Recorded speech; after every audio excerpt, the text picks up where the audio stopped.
Because I feel as if obviously because I was first on, there's obviously quite a few supporters, but it doesn't really look busy until there's loads of people. So I didn't really feel that nervous, but like I said, it's still a great venue to be fighting in because all the greats are for here. I thought it was a decent performance. Didn't get hit with many shots. Hurt him quite a few times. I think that if I stopped him, that would have kind of just been the icing on top of the cake. Yeah, I've had 6 fights and I feel as if in all my fights I've kind of always buzzed the opponent, but I've never got the finish, so I'm still kind of wanting that. Ibrahim Nadim, October Red Boxing, fight number 6. Talk to us a little bit about that and how that went for you, and that blood blister that you've got as well. I started off the fight in the first round just keeping it at range, and the opponent wasn't throwing much, and then he just came out swinging and I wasn't expecting it. But obviously as the rounds went on and he was swinging, I was just like leaning back and trying to counter. Felt as if I hurt him quite a few times, but he was strong. Like I tried to get the stoppage but I couldn't, because he was like, as soon as we were getting buzzed I felt as if we were recovering too quick. But yeah, buzzing to be on a massive platform like this is amazing. And that's what I was just about to say to you, to be on Sky Sports Boxer, you know, fight number 6. Coming from Ricky Hattons' gym, a very good gym. What is it like being in front of this crowd? Because it's already started to get packed in here already, even though the main event is a few fights away. What was that like? Did you feel a bit of pressure? Not really, because I feel as if obviously because I was first on, there's obviously quite a few supporters, but it doesn't really look busy until there's loads of people. So I didn't really feel that nervous, but like I said, it's still a great venue to be fighting in because all the greats are for here. And it's going to be an iconic fight as well, the headline of the card, a fight that we've all been waiting for years. So reflection on your fight then, how do you think that went?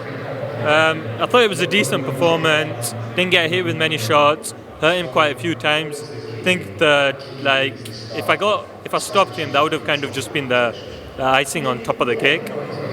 And when you said you like looking for the knockout, do you regret that, or do you think, I want to get him out of there? Because some fighters say, I want to get the rounds in, I want to get that experience, but you're just like, no, I want to get him out of there. Yeah, I've had 6 fights and I feel as if in all my fights I've kind of always buzzed the opponent, but I've never got the finish, so I'm still kind of wanting that. So then going back to the gym then, what do you intend on working on? You'll obviously look back at this fight, you'll look at your performance. What will you do moving forward then to try and get your opponent out of there when you're back out again, which no doubt will be soon? Yeah, I just feel as if because they're kind of just there to survive, whereas if it was someone coming out to actually beat me, it'd leave more openings and chances for me to hurt them. So I feel I'd get the stoppage easier that way. 100%. And out of the fights that are on the card, except for the headline, because we can touch on the headline in a bit, what fight are you looking forward to watch? Well, I've just seen it. I was watching my teammate Brad, and it was an amazing performance. Stopped him in the first round, looking strong. It just keeps getting better as he keeps having more fights. Yeah, I definitely like Brad. There's something about him. He said to me, I spoke to him, I think it was yesterday or the day before, he's not afraid to lose his all like a lot of fighters are. He thought that this guy was going to come, for war, and he's got him out of there. He literally folded him in the first round. Yeah, he's been training hard and it's good to see it pay off for him. Like his previous 3-4 fights have all been against good opponents and he's just taken them out of there. So talk to us a little bit about your team and your training so we can start to get behind you.